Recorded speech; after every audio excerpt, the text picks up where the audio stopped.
Vote প্রচারে জলপাইগুড়ির তৃণমূল প্রার্থী নির্মল চন্দ্র রায় শনিবার সকাল থেকেই ধূপগুড়ির বিভিন্ন এলাকায় প্রচার সারেন তৃণমূল প্রার্থী।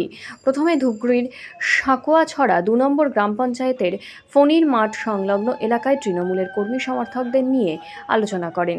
সেখান থেকে বেরিয়ে বানারহাট ও দুরাবাড়িতে প্রচার করতে দেখা গেল। লোকসভা ভোটের দামামা ইতিমধ্যেই বেজে গিয়েছে, কিন্তু অন্যান্য রাজনৈতিক দলগুলো যেমন এখনও অবধি প্রার্থী নির্বাচন করে না হলেও তৃণমূলের প্রার্থী নির্বাচন করার পর থেকে বিভিন্ন জায়গায় দেওয়াল লিখন শুরু হয়ে যায়। রাজনৈতিক প্রচার শুরু করে দিয়েছেন ধূপগুড়ির বিধায়ক তথা লোকসভা ভোটের তৃণমূল প্রার্থী নির্মল চন্দ্র রায়। আমাদের গর্জনে ওদের যে গানটা কি ছিল, ওদের কানা ছিল, প্রসা ছিল, আমাদের ইয়েতে বলে তো অনেকটা খুলে গেছে আর কি। জোরে বাবা, বাংলার মানুষ মানে এত গর্জন দিচ্ছে যে আর মানে থাকা যাচ্ছে না।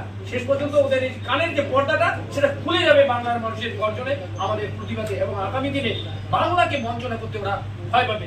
এটুকু বলে আপনাদের আরেকবার আমার শ্রদ্ধা জানিয়ে, ভক্তি জানিয়ে, ছোটদের প্রীতি শুভেচ্ছা জানিয়ে আমার ছোট কথা আজকে এই যে আমাদের যে অধিকার ছাত্রার যে কথাটা সেটা আমি এখানেই শেষ করলাম।